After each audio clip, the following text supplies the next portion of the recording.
And here we are.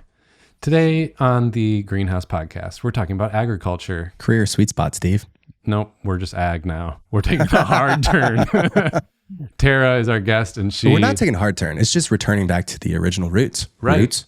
Root system, green plants. Greenhouse effect. I get pitches like every day in email for random like greenhouse products and like That cracks me up, fertilizers. because they're probably good pitches, right? Yeah. However, clearly they've done zero research on the company themselves. Oh, zero. I mean, they come in with a hard pitch, and it's, yeah, you're right. It's good. It's like, man, if I was in the market for fertilizer, I would definitely be buying this. Some kind of new combine tractor. Like, I'm dying at the thought of you actually buying it now. Yeah. I'm not in agriculture, it's just but in the you just office. Like, inspired guys, me. this is just a metaphor, okay? Steve, what's that pallet in the back? Yeah. Fertilizer? They're like, Steve, but greenhouses don't have combines. No, I was kind of nervous about this interview because Tara is a dairy farmer. She also has an online business and a podcast called Discover Ag. You'd love it. It's kind of like yours, where they talk about pop culture and like what's trending in food and agriculture. Ooh, love a good blend. But it just felt at first like, wait, is this a fit? Does this make sense for us? And the more we got into the conversation, it was like, oh, this is just the perfect conversation. I think because Tara's leaned into that career pivot where she built her own business that supports the life she's trying to create. And it seems random, but it's actually so similar to everyone who, we work with at Greenhouse. So I don't know. I ended up feeling really excited about this conversation. You didn't get to be there. How do you feel? I feel a little left out. I can't wait to listen to it, though. Yeah. Well, I think we can just get into it. So Tara talks about her backstory, how she got into this business and what it's like, but even some of the parallels to life and parenting and confidence and just like learning business skills. Love it. It's probably always sunny where you're at, but we've been cloudy lately and I feel good. It's crazy how much the sun affects me. Where are you based out of? Richmond, Virginia. Oh, okay. Yeah, it's pretty sunny in New Mexico. Actually, we've been having like an unusually warm winter. We've gotten a couple snows, really nice snows, but overall, like it was, I don't know, it's been like 70. It's been so nice. Do you ever have cloudy days out there? Yeah, I mean, not a lot, but we obviously don't get a ton of rain or snow. But no, I don't know what our average like sunny days are, but it's a ton. My sister lived in Seattle for a couple short stints, and she was like, "Yeah, seasonal depression is real," and I didn't realize it because I've lived my whole life in New Mexico. So, yeah, definitely crazy how much that has an impact on you. Yeah, I grew up in Southwest Michigan, so we had all the lake effect, and the cold and the snow there doesn't matter. Like that's actually the nice part. Snow is beautiful. Yeah. It's just the cloudy. It's relentless, like kind of always overcast. Yeah. Yeah. That would be really hard. Where did you grow up? In New Mexico, so eastern New Mexico. So I'm like right on the Texas border. What's funny is even beyond the weather, like my husband and I went on a trip through Michigan, like a ton of driving. And by the time we were done with a 3-day trip, it was like, I need to see the horizon. Like we don't have trees. And so that was another thing, like just like we'd be driving and it was like literally a tunnel of trees. And like, it was beautiful. Like we loved seeing it. We were there in October, but by the end it was like, I haven't seen the sun rise or set like on the horizon in 3 days. And I need to be able to see that. Yeah. No, that's a thing. My wife grew up on Lake Michigan. So same thing. You can just see for days, amazing sunsets. Oh, yeah. She's always, because we live in a woodsy neighborhood that's kind of our house is in a dip. And so the sun sets like an hour earlier than it really does, but we don't see the actual sunset. So sometimes we go out to the river or somewhere where we can see. Just so you can like see out. Yeah, it starts to get to her. If like a month goes by and she hasn't had that kind of wide open. I can totally, I mean, this was like 3 days and we literally were like, it's done. Yeah. I mean, my friends in Southern Cal, but grew up in the Midwest, now they're always missing the green. So it's kind of interesting. They're like, it's just I never could see changes. that. We don't have the seasons, but Yeah. My sister's moving right now from San Francisco to San Diego. And she always jokes that it costs so much to live in San Diego because it's the sunshine tax. But I'm like, I don't know. I like some variation in my seasons and different things. I don't know. I don't know if I could have, like, I mean, it's wonderful there, but it is very like monotonous, the same weather. It's funny. yeah. Like, I feel like if you go back to like, I don't know, quote unquote nature, like all the biohacking things, like that is kind of what they're talking about, right? Is like that we have more of that ingrained in our bodies than we realize. Yeah. Yeah, that's true. Okay. So people are going to be eager to know a little of your story because we have, I mean, we just met, but we have a lot in common in terms of kind of where we are now with a business and entrepreneurship, not really being where we came from. Yeah. But so much of it was about stepping more into our purpose and having more freedom and flexibility and all of these different things. So, like, what did you do before work-wise, and what are you doing now? Just give the synopsis. Yeah. So I feel like it's funny that I ended up in entrepreneurship, but didn't realize I would when I was in college because when I was younger, I was always the kid that was like starting a business or figuring out how I could do something. Like I remember my parents bought me one year for my birthday, like a book that was like 20 ways to make $100, you know? And I was like, okay, which one of these can I do? Like, especially in like rural America, like I wasn't like putting up a bake sale, right? Like on my farm on the side of, you know, out in the country. But then when I went to college, I just very much think I was like, I have to get a degree and I like go get a job and like did not consider entrepreneurship, which is, it just is so crazy how that like your mind doesn't always make those connections, especially when you're 18, like headed off to college. So I actually got my degree in environmental science and very much like got a job that was in that. Like I was an environmental consultant, which I feel like is rare even, you know, with your degree that you use your degree and you do what your degree says you do. Yeah. But it goes to like, I don't know, maybe how my brain works. It was like, you get this and you do this. And so that was what I did for 10 years was I was an environmental consultant. And then slowly But what does through that that, mean? But what does that yes, even mean? I know I was typing out what like consultant means. And I'm like, it means something different depending on what field you're in. So in the environmental space, what I actually did was I actually grew up on a dairy farm. So I'm very much, you know, involved. Background is in agriculture. So my environmental consulting degree, I used it to do environmental work on dairy projects. So if you are a dairy, you know, and you need like permit and regulations, there's tons of federal and state regulations that dairies have to follow on like the environmental side of things. And so my clients, dairy farmers, would hire me to essentially like help them with all of that permitting process, talking to the regulators. You know, there would be different meetings at the state and, you know, federal levels, and kind of being that liaison between the two and just kind of assisting the dairy farmer. Because I mean, some of these permits you're talking, you know, they're massive legal documents. And so just kind of like working through them and making sure like all of the I's were dotted, all the T's were crossed kind of thing. Was that the kind of thing that you had to actually learn after school, or did your degree actually teach you some of those ins and outs? Yeah, so I feel like it did teach me some as far as like on the maybe like chemistry side of things, like what I was sampling for, how it worked, like boots on the ground. Like a lot of my job was paperwork, like I mentioned, like the permitting, but a lot was boots on the ground as well, like looking at, you know, the soils and saying like how much nutrients do the soils need in order to grow these plants that the dairy farmers need to feed their cows. Looking at like the water chemistry, like how is water quality? That was a big thing we were always checking on, making sure water quality was really good.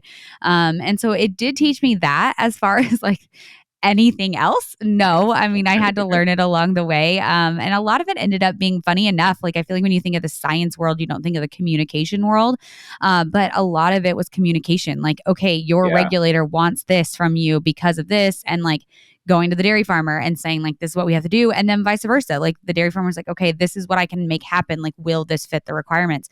And so being that communicator ended up being a big part of my job. Yeah.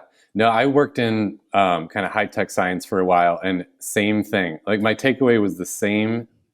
That's funny. I'd never put it into words like you just did, but so much of it was about communicating, whether it was writing the paper or giving the brief or even the project management. It's like you could have these incredibly smart scientists knowing exactly what they're doing, but it would all be ruined if the communication didn't work well.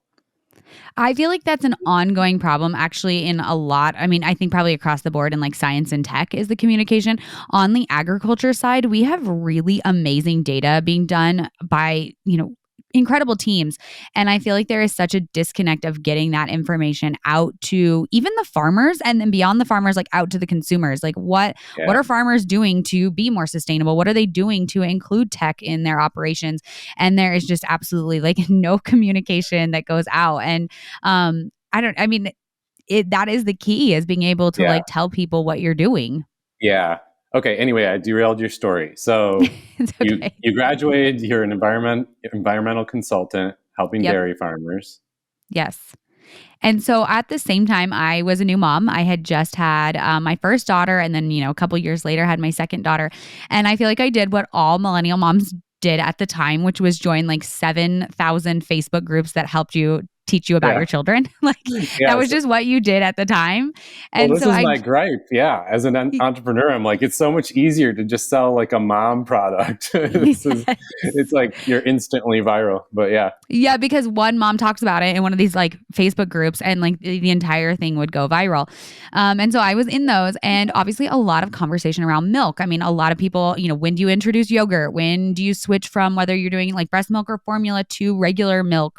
And if what kind of milk is that regular milk at a year old? And so there was a ton of conversation around milk and dairy. And so I would end up, I feel like every day in the comment section being like, well, that's actually not how it goes on the dairy farm. And like, no, it's, because a lot of the conversations even turn to environmental. Well, like someone would say, like, I saw something on the internet about like dairy being bad for the environment, so we're doing a different type of milk.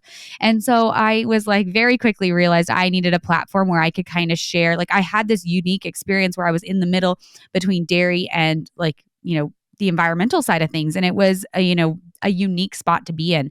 And so I ended up starting to share on social media. This is back in like 2016. So I feel like the middle days of like social sharing, it was still fairly early in the agriculture world to be sharing on social media, but essentially just kind of opening up our farm for people wanting to follow. And then from there, it absolutely like snowballed. I think from that first post, my very first post actually went viral. And that was a wild experience to have like your very first thing that you shared about, dairy farming go Yes. extremely viral. And then What it was just kind that, of, like, what was the number at that time that made it feel viral?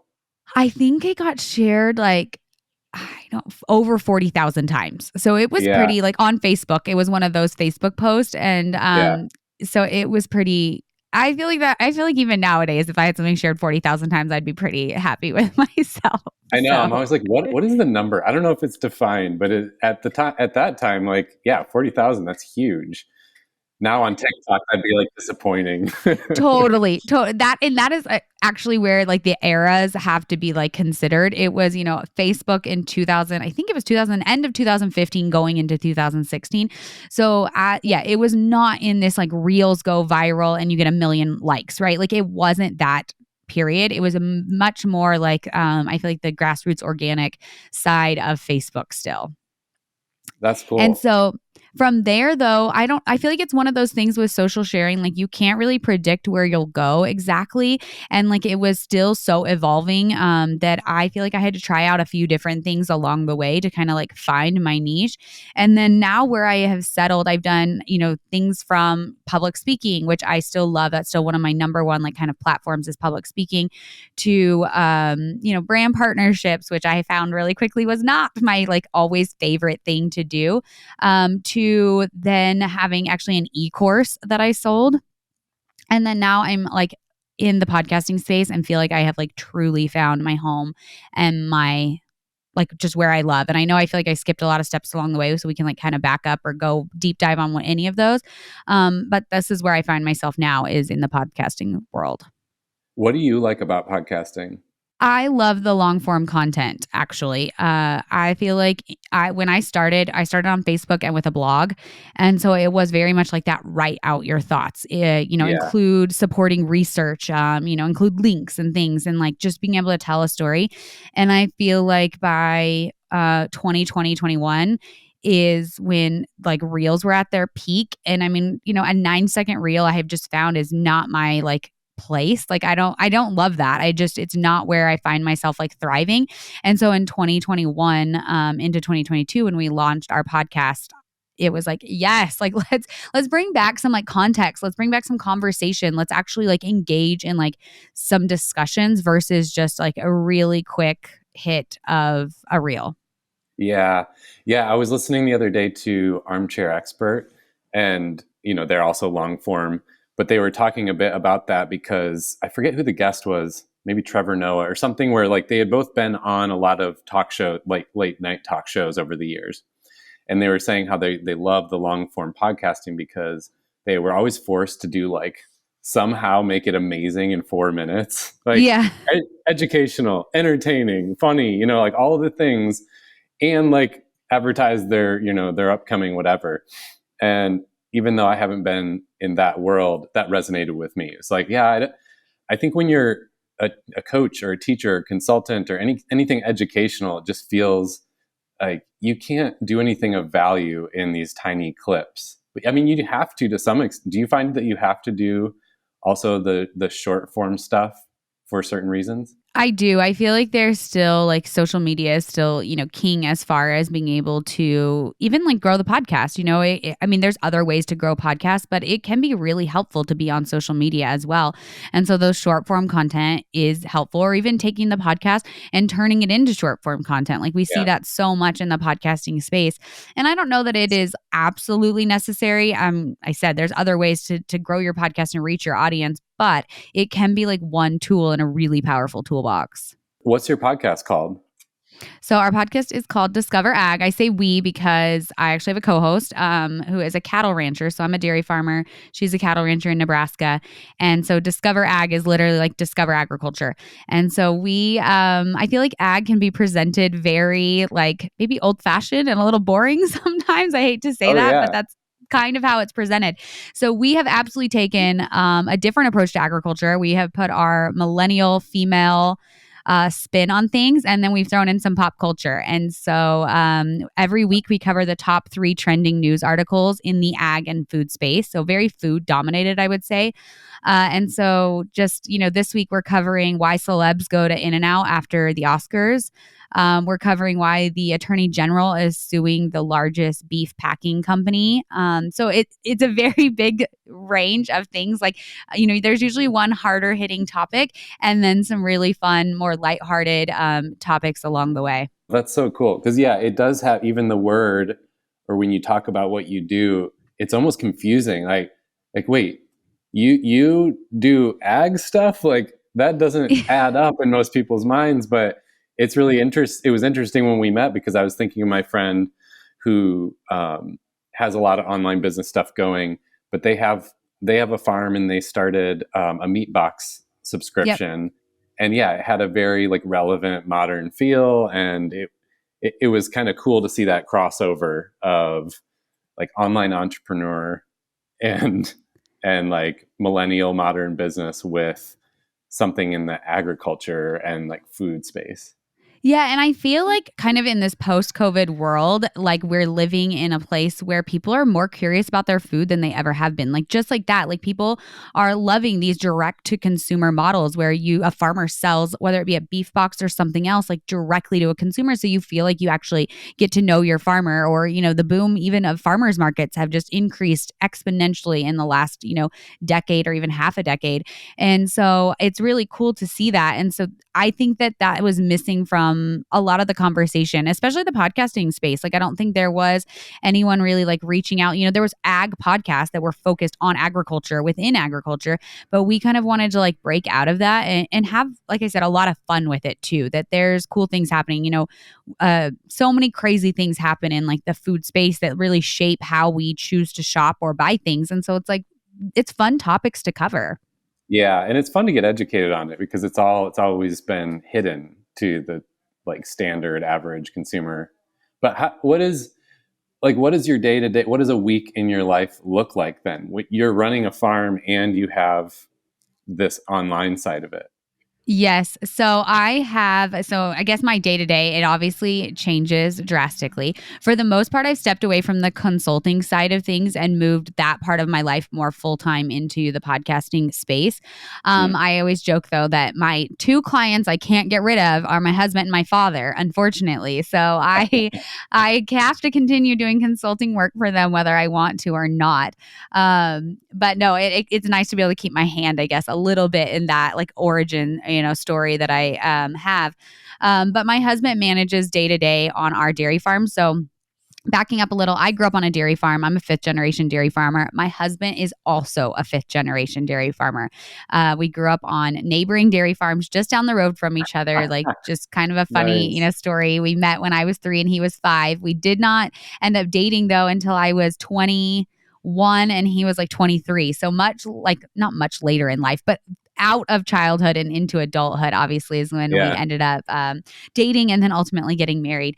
And so my husband runs the day-to-day operations on his family farm, along with some of his brothers and his dad. And then my, day-to-day is actually, I'm home with our 2 girls. I actually homeschool our 2 girls, and then doing podcasting, all things podcasting full time at this point in time.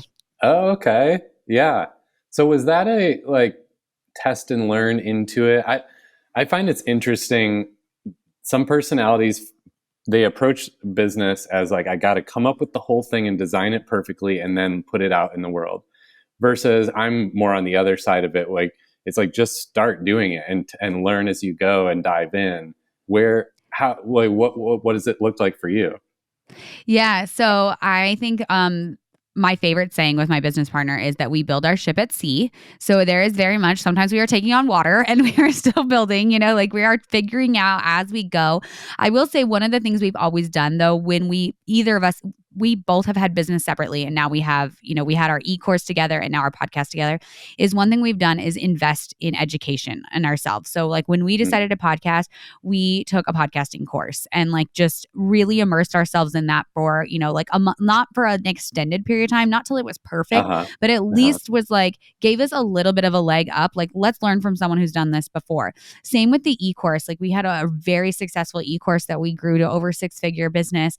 And we took a course and it was like, okay, we want to do this. Like we know we can do this, but like, how can we get help to do that? And in today's world, there's so much information. Like it's easy to access the information you need to like start a successful business. And so we've taken full advantage of that and like truly invested in ourselves. But then beyond that, it's like, okay, go for it. Like if you wait till it's perfect, you'll never ever like launch that business, start that, launch that product, whatever it is. Yeah. How do you approach, I think a lot of our listeners, this resonates where they either started a business on the side, they went all in, or a lot of people are thinking about starting something. And I mean, the thing I experienced, I felt like everything in the startup world, like everything you hear about and all the media around it is always kind of the Silicon Valley tech startup version where it's someone who doesn't have a lot of responsibilities of like house, kids, etc. It's all VC funded. You've got all this money up front. Of course, there's downsides of that too, but right. But I feel like there's growing conversation now, but not as much conversation around someone who's got, family, house, for you, a whole farm. You've got all these responsibilities and all these financial obligations, and you're starting a business in that stage of life, because a lot of people think that it's not possible. Like it's too late. I had to do it when I didn't have those things in life. No, I do think that's such a common thing is like, it's too hard to start now. Like there's too many responsibilities. There's too many things going on. And so what I did, I was working as a consultant when I again started sharing online, and then online, it started evolving into this business and this thing where, I was taking PTO from my job to go travel and speak on stages and earn income that way. And I debated that. I had really, really struggled for, I would say probably a year to 2 in that transition period where my online business and this like speaking and all these things was really booming in this like social sharing about dairy sustainability, but then I had this actual job as, dairy sustainability consultant. And I don't know if I would tell myself if I could go back. I don't think I would tell myself to do it sooner because I think I probably did it at the right time. But I kept feeling like I was going to like lose a piece of myself by giving up that 9-to-5 job. Like it just felt so weird that I had gotten this degree. Like it cost money to get this degree. I'd put 10 years into this consulting. Like I was one of the longer standing employees. I had earned a ton of PTO. Like it was that I was giving up a lot. I was the highest earning as far as commission goes, like bringing on clients. Like that was something that I really excelled at, was being able to bring on new clients and like build trust with them. And so if I left, like I was walking away from all of that. Like there was no like coming back and starting where I was at when I left. And so it was super scary. And so I had told my husband, I said, when I start earning more online than my consulting job, I'll go full time into online. And that was like a very monetary goal, but for me at the time, like I had responsibilities, I had children, like monetary was very much my like motivational driver at that time. And I think I had been earning more online for over 3 months. And my husband was like, you promised you would drop like the other one when you did this. And I was like, you're so right. And I actually went away to a women's retreat and just took some time to focus, like a business women's retreat, some time to like focus, set my goals. And I came back on that Sunday night and said, I'm putting in my 2 weeks notice tomorrow. And I did. I woke up Monday morning and put in my letter of resignation from my company that I was working for and went full time online.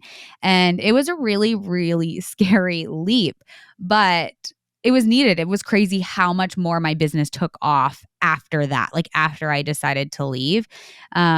Because I obviously had more time. I was doing something I, was truly like loved and was passionate about. It wasn't that I didn't like my old job, but this was like more than just a job you like for me. And so things really started propelling forward. No, I think it's cool how you built the financial. Everyone is like afraid to talk about it, especially if you've grown up in the corporate environment and you're in that, you don't talk about money a lot. So it feels harder to talk about. And I find a lot of people, just happened this morning with a friend, saying like kind of avoiding the money part, almost like it's bad to talk about money. And I was like, no, I had to do the same thing. I had to actually have a plan about how is this transition going to work? Because I can't just go step out into making no money, where maybe I could have when I was 20. Yeah, absolutely. It's actually when we created, so the e-course I created was with my current co-host, and it was for farmers and ranchers. Like when I created that, I was getting so many DMs from farmers and ranchers asking like, okay, how did you do this? Like, how did you turn this online social sharing into a business? Like, how do we do that? And in that course, I actually taught about like negotiating. Like it was something, I think it's something we don't talk about enough. And I don't think I would have learned the skills of negotiating if it wasn't for social sharing and like entrepreneurship. Like in entrepreneurship, you have to constantly be pitching yourself. And like, I don't know how many times I get told no, or I throw out a number, like a speaking engagement. Like I've had to like figure out like, oh, I've definitely undercharged. I've definitely overcharged and didn't get the job. And like, that constant, like that every piece of your business, like your income is derived from like you having to ask and like go back and forth with people. Like it did actually serve me well in my consulting job, because I think I was more like in those years of overlap, I definitely went to my boss more and was like, here's why I think I like deserve more money, and like we've lost that art, I think, or maybe we've never had it, of like teaching people to negotiate in their, whether it's in your 9-to-5 job or your entrepreneurship career journey. Yeah. I've started to feel strongly that one of the things I'm most grateful about in getting into entrepreneurship is having to learn how to deal with money and having to sell. And because I agree, like these are just core life skills that in a lot of job settings, you just never have to learn that. And I don't know about you, for me, selling there were many reasons it was hard at first. I had to get over the hump of feeling like it was icky, like the word itself. I was like, and then it was also hard because I never wanted to, you almost feel like you're manipulating or like hurting the other person to ask for a price. Like what was hard for you about it? Yeah. So it's funny because, technically I grew up in like a family business. My husband is still like technically an entrepreneur as well, owns his own business. My dad owned his own business.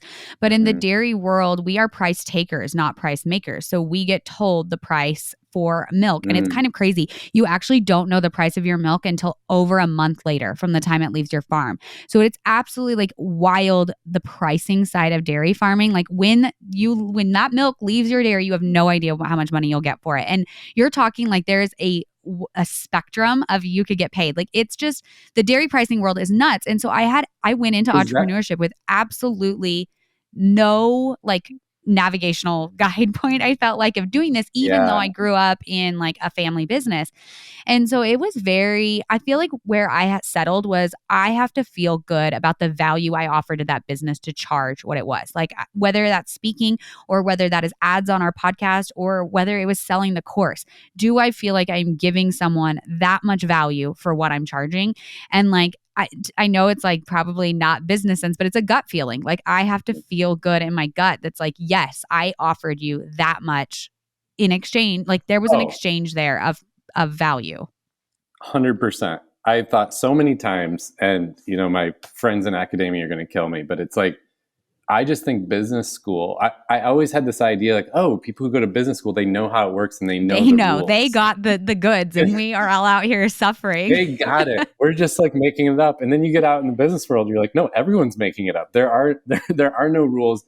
And in business school, you actually don't learn a lot of those things about how to assess and set pricing and deal with all of that. Well, and in this online space, like and it's not just social sharing. It's crazy, like the virality of things. Like I know, if I was telling a business, like I on average get X amount of views in a month. Well, did I have one post go viral and like the next month it's half as much? Like I feel like things are really changing and constantly moving in this space. So it's really hard to like pinpoint exactly what that value is. And so it has feel like kind of like a moving target at times. Yeah. Okay, but hold on. You said something really interesting. So the pricing, is it kind of like gas? Is it because of the retail price drives it? No, and that changes? retail price has no driver. That's what's crazy is because sometimes like milk prices will be really low and it'll make national news and people will be like, oh, so no one's buying milk. And it's like, no. There's very, very little correlation between what you pay at the grocery store and what we pay, because we have seen times where it is absolutely the highest it's ever been at the grocery store and we will be getting the lowest. So we're actually a global market at this point with dairy. And so I remember in 2007, was it earlier than that? It had been earlier than that. Oh gosh, I'm like dating myself now. It was early 2000s and I was in junior high, and I remember the milk price tanked, and I learned really quickly about global markets. And the reason our milk price tanked here in the United States is because New Zealand came online, as it's called, with a lot of milk. So they had a surplus of milk. And so it dropped everyone's prices across the globe. And so it's kind of it's a very complicated system. I don't know how many dairy pricing experts I have sat down and been like, explain it to me. How does this work? And they're like, well, it's really complicated. And we're on the Chicago Mercantile Exchange. So it also depends on how much cheese on that, like blocks of cheese are trading for on that has a big impact on prices. And then it gets even crazier. You're paid on different classes. So class 1 milk is like fluid milk class. You got butter, you have yogurt, you have all of the different pieces, cheese, and then how much that's all trading for. It's really insane. That's probably more than people wanted to know about the dairy world, but it's fascinating. It's really fascinating. I was just learning about like when gas and things started to become variable pricing for the first time. I just assumed it always was. Like, no, that was an invention. That was an idea of how to make it more profitable. But to you, like online courses, that must seem so simple. I feel like I'm always stressing about the price of online products. To you, that must seem like so easy. No, it is really hard. Like, and also I feel like with the online course for us, like I really wanted to give this like value to farmers and ranchers who wanted to do this. And so it was really hard to price. It was like, I knew what we put into it. I knew how much we had invested in it. And I was like, I obviously want a return on our investment and our time, but at the same time, like, how do we price this so that it's affordable for enough people? And it is really hard to price yourself. Yeah. Yeah. Okay, so let's talk about the life side of it, because, so many people, especially now post-pandemic and with the way the work world is changing, I think there's an accelerating amount of people thinking about, but how can my work facilitate the life I want? And how can they be more serving each other versus in conflict. And I mean, entrepreneurship is so much about creating the lifestyle you want and having the freedom and the flexibility. But to me, you have this extra layer of it almost. I mean, it is actually really integrated into what you do, having the farm and living on it. But I'm just curious for you, what is entrepreneurship and the business online given you personally in your life? Yeah, so I had actually always been remote. So I was remote like since starting in 2011. So actually when the pandemic hit, like nothing in my world changed. Obviously we were as a farm, also we were essential workers. So nothing changed in my husband's life either. So our day to day, I mean, we live in like very rural America out in the country. So like a lot of our day to day didn't change anyway, just because we don't, I never got on an elevator to go up to my apartment. I mean, my sister's in San Francisco. So I absolutely like understood the differences in the challenges that we faced during the pandemic. But I had always been remote. And I think very quickly, though, even in that remote job, is I really valued my freedom. And maybe that's like our generation, I think, as well, of not having that like tie to a 9 to 5. And so the more I did the online space, the more I realized that I could have like more freedom. It's the funny, though, entrepreneurial thing that like you go into entrepreneurship to have more freedom, more time, set your own hours, and then you work, 3 times as many hours as you did before. Right. Which it definitely has happened, but there is then some control over it.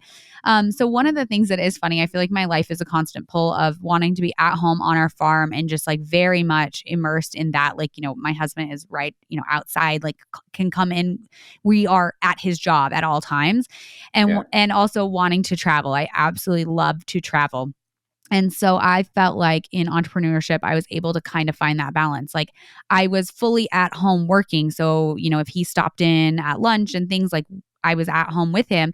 And then also on the flip side, being able to kind of go and travel and do different things. Or if I had a speaking engagement in a really cool place, being able to stay an extra day and like explore that city. And then it has actually crossed over into my personal life even more in that this year I decided to homeschool because I wanted to be able to take my, kids with me. If I went somewhere, I wanted, when we're home, like we are just so immersed again in like farm and home life. And so being able to have them home with me when I'm home or traveling when I'm traveling. And so I feel like entrepreneurship has absolutely given me that access. And with homeschooling, I, work kind of weird hours. Like there's times I'm putting in time after the kids have gone to bed or before they wake up. And because of that, I'm still able to do homeschooling, which is something I've really found to love. I never would have guessed I ever would have done it. Literally, if you had asked me 2 years ago, I'd been like, never will I do that. And now here I am. And I feel like it's just that freedom that entrepreneurship has allowed me has absolutely crossed into all aspects of my life. Yeah. Yeah. And the investment you put in, it pays off longer term. It's like buying versus renting, because you said earlier, I felt bad leaving this job that I'd put so much education and time into. I'd put 10 years into it. And it's like the irony that you put all that time in, but there's not actually like a continuous ROI for that, versus you put a bunch of time and effort into, let's say, one of your courses or your podcast, and it has this never ending payoff that's even working while you're sleeping, or for you while you're working, maybe if you're doing something on the farm. That part to me has always been like one of the most rewarding parts. No, I agree. And so when I was in consulting, I was hourly. Like that's how I could have probably been salary if I had wanted to and like negotiated with that with my boss, but I actually liked being hourly. So it was like very much a direct correlation of like, if I put in X amount of energy, like this is how much I'll get paid. And what I quickly realized is how much I loved my commission checks, that passive income. Like I can go out and build trust with a client, do a phenomenal job with them. Like, I mean, I had really great, like, I don't want to say I was like taking, their money for nothing. Like I had great rapport with my clients, but it was like other people in the company were doing work for those clients and I was still reaping like quote unquote the benefits from it. And so it's funny you say that now because that was a piece of my actual 9 to 5 job that was not maybe totally conventional. I mean, I know people are in sales or in commission, but for me, entrepreneurship was more of like, I can go out and make like this connection with a brand and then like do ads on the podcast and build that trust. And I get to still do that in my job. It's just in a different form than it it was. Yeah, the big one for me, I used to think when I had jobs, I was like, I think I keep being told and then noticing that I'm really good at connecting with people. And I really enjoy connecting with new people, hearing their story, hearing about what you're doing. Like this to me is the highlight of my day right now. Yeah. And in the past, that was like a side thing that was sideways energy and actually detracted from, my ratings and how I did in the job. And now it's like, well, connecting with you, which is totally random to most people. I mean, we have no intersection except the mutual friend we met through. Yeah. But this conversation and meeting you and hearing your story is producing like value that will pay off probably for both of us. And I think that part is, I don't know, I think that gets more and more exciting to me over time.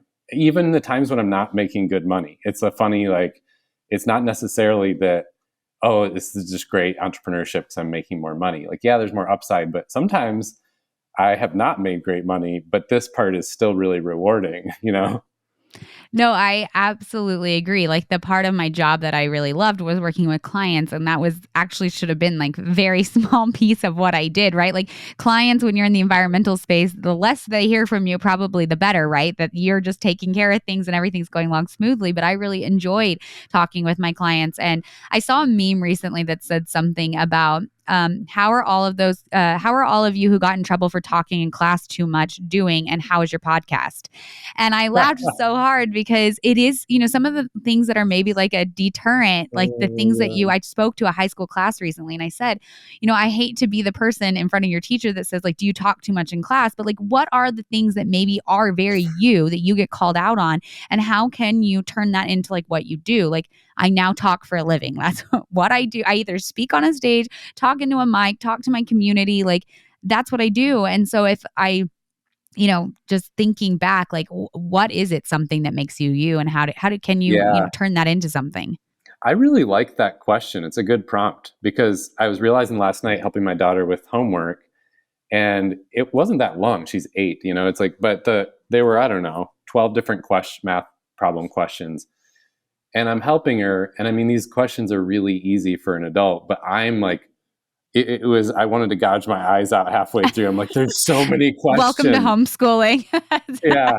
And I just had this moment in my head where it kind of went meta and I was like, oh my gosh, yeah. I was never good at test taking or like the monotonous, repeat this task over and over, which for years and years made me feel like, well, I'm not good. I'm not going to get the A. I'm not successful. And so it's funny because entrepreneurship, I think it has this vibe these days, that word of like a certain unsavory type of person. Yeah, certain type of person. Yeah, but I think a lot of times it's just creativity. It's people who like to build something. And it's like you hustling and finding ways to make money as a kid. I was similar, and I loved solving that problem. Or even with my daughter now, I love building something with her magnet tiles. But I don't love sitting there and doing the same repetitive task over and over. Some people do, but not me. And I think it's just like that's so clear to me. Oh, I'm better made for building something than, an operations repeatable task. But like in school for me, I wasn't. No one pointed that out.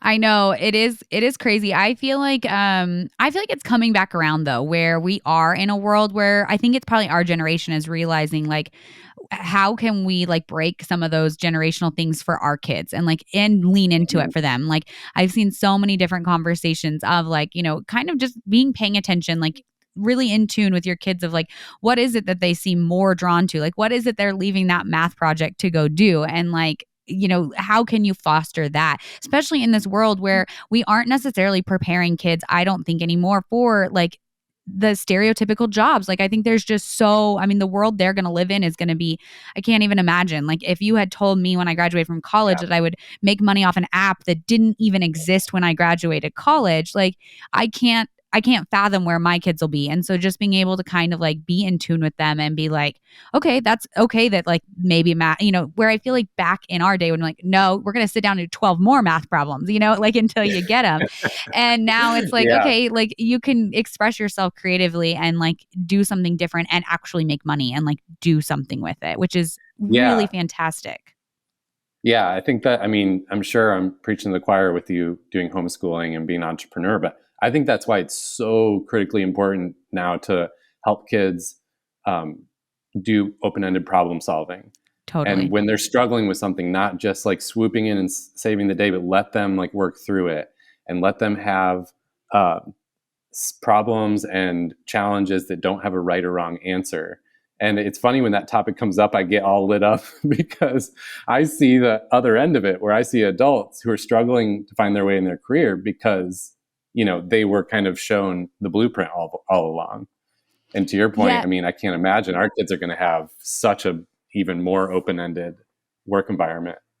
Yeah, it's so crazy because I get to see like the juxtaposition between what I do and like more my husband's job, obviously more on the farm, and like, looking at the numbers in the back end. Like I have grown 3 businesses now, 2 of with my business partner to over 6 figures, all 3 of them individually.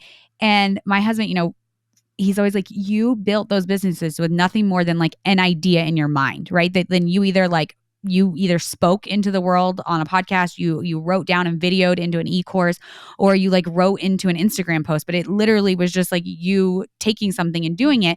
Whereas obviously his job is much more like blue collar, tactile, like out on the farm doing something. And there's not anything wrong with either. But I think it's just that we like have to acknowledge that world we live in now, where you can make a successful business that has longevity with nothing more than just like an idea that you're putting out into the world kind of. Yeah. And it's just insane to think about that that's where we're at, I think. Yeah. It's interesting how people will say, I have this all the time. Like someone might listen to our conversation we've had here and say, yeah, okay, but it's not like everyone can just be an online entrepreneur. And like a lot of people are going to try and fail. And yes, okay, cool. There's validity to that, of course. But the other end of it is, we're talking about the wrong things with AI. Like the thing about AI to me is that it's going to already, it's already, but it's going to take over all of the jobs that are more of the, hey, do these math problems this way. And so what's left for people to do is the creative stuff and the building and the take an idea that's just in your head and then like make it come to life. Like that's the future of the jobs. So I think that's why to me, it's not just like, oh, I prefer this type of education for kids. I'm like, no, I think we have to. I think we have to like let them problem solve and create. No, I love that you mentioned that though, that like not everyone can just like go online and share, because I think that there was very early on in my career of not even just social sharing, just opening myself up online, like even as simple as like sharing on LinkedIn. Like lots of people have a LinkedIn profile and it doesn't mean they're like monetizing their LinkedIn.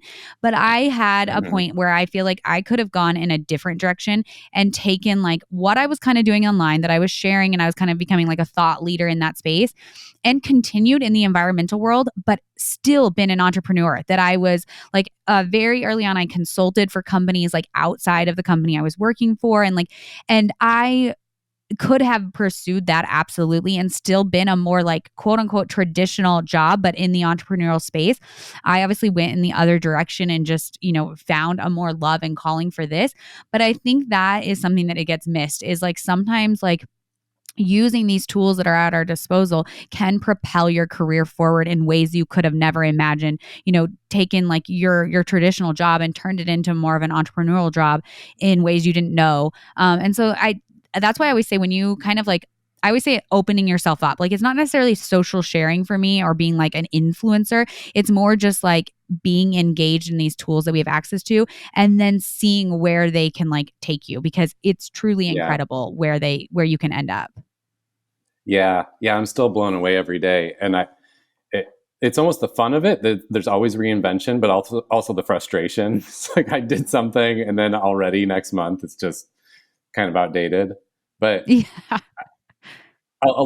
So as a coach, and a lot of people listening are, again, like either starting something or thinking about it. And a common struggle we hear a lot is, I have so many ideas in my head, I don't know where to focus, or I'm trying to focus, but I keep, getting pulled in different directions. So I'd love to end on a little bit of anything you do that works for you, or tips or thoughts you have on that, because you're running multiple things. So clearly you've had to work through that. How do you focus? How do you decide what are your priorities, and what does that look like? Yes, I'm going to steal my favorite quote from my business partner. Give her credit to Natalie, but her favorite thing to say is clarity comes through action. And I have found that to be so true. When I first started sharing on social media and gaining a following, everyone was doing merch. Everyone had like their clothing line that they were launching that was in partnership with, them being an influencer. And I gave it a shot and I absolutely hated it. I still have t-shirts in my office that I need to just donate. And Yeah. while I could look back and say that was an absolute failure, it was an idea I had. I ran with it and clarity came through action. I realized really quickly this was not for me. And I don't say that to say like jump on every idea you have, but I feel like sometimes if an idea is there and it keeps coming back up, it's worth pursuing to see where it ends up and like where does it take you? Does it feel good? Do you continue wanting to do it? Or do you find yourself saying like, I can't believe I have to like print packaging labels and like shipping them out the next day. Like that's not what I want to be doing right now. And so there is a lot of clarity there. It's actually something I talk with my husband a lot about. Obviously my business is very nimble. It can change. Like my favorite word is pivot. Like we pivot constantly. I mean, that's what happens, I think, with the building your ship at sea is you do change frequently and often as things come up and things need to be changed. My husband runs a farm. It is a behemoth of a beast. Like it is a massive Titanic. If he is headed for an iceberg, he is going to hit the iceberg just because it's a large business with a lot of, the equipment, the cows, everything. But I do tell him, I'm like, you still, when you are unsure about something, I think that some action can help guide you. If you start going down a path, you have to at least try before just abandoning it before you even get started. And so that is always my advice. I will say, obviously, you mentioned like the investment firms that invest in businesses. Yeah. Obviously, all of my businesses have been extremely low cost input, which makes things easier for me to pivot. When my business partner and I launched our e-course, I think we each invested $5,000. So we went in with $10,000 and we were able to grow to, over six figures on that. Podcasting. When we decided to launch a podcast, it was a Sunday night, I'll never forget. And by Thursday, we were recording the podcast, right? Like very low investment things. And so I do understand, appreciate the fact that it's easy for me to say, well, like clarity comes through action, like try a few things out. Like if we had tried the podcast and it had failed, it wasn't like I invested $1 million in podcasting. It was very low. Yeah. Real quick. So I understand that. And, trialing things on something like a farm or other businesses, a brick and mortar, like it's a lot more upfront cost. So I'm not underappreciating that. But I think that there is still just some truth to like when you have so many ideas and so many things you're thinking about doing, there has to be some action. Otherwise you will get absolutely paralyzed in the beginning stages of your business. I hope this conversation was energizing for you listening because I'm so pumped. Like I think this conversation captures so much of why I started Greenhouse and why I love helping people figure out both career and life together. There's our job and our career, which is one thing. There's our life, which we have kind of been taught is a separate thing. But like you are one person, so you're doing both. And I love the way Tara has fused the two together. Like she had a career path that was fine, but it wasn't necessarily facilitating what she wanted her life to look like, and vice versa. So I just love the way that her story captures that essence of bringing the two together. Like, what if your work actually supported what you want your life to be like, and your life, helped make your work better? I think her story is it's a weird one and like a perfect one that shows that. And it works. She's got a podcast that's bringing in really good income. She's got courses that bring in really good income. They have cows and they do farming, and she's not only like making income off that, but even influencing the industry in a good direction. And so, I don't know if she can. It's almost like if she can do it, well, there's a possibility for anyone to go that way. So I think that's my coaching encouragement to you listening is, don't limit yourself. Like, don't just say, oh, this is what I've done, or this is the only thing that's possible. Like, what if you could dream a little more about what would it look like for work to facilitate more of the life that I want, and for life and work to work together. And for me, I can't help but also be inspired on the parenting front, because we did talk about like how the way a lot of us were educated or brought up has this like very fixed mindset. Like, here's the answer, learn it, and then regurgitate that information. Well, guess what? Like, AI can do that now, and that's going to take all those kind of jobs. So I think that it is important to let especially our kids, but even people, if you lead people at work, like, let them face the challenge, let them struggle through it a bit and problem solve, because that's actually the skill. That's the thing we need to be able to do. And entrepreneurship, I mean, I don't know about you, Joe. I feel that every day, like all kinds of open-ended problems that there's no playbook for it. So I think it's a good picture of that part of why she's been able to make this business work is her creativity and her ability to just say, all right, I'm going to take on this problem, and there's no clear blueprint, but I'm going to dive in and kind of get clarity as I work through things and try things.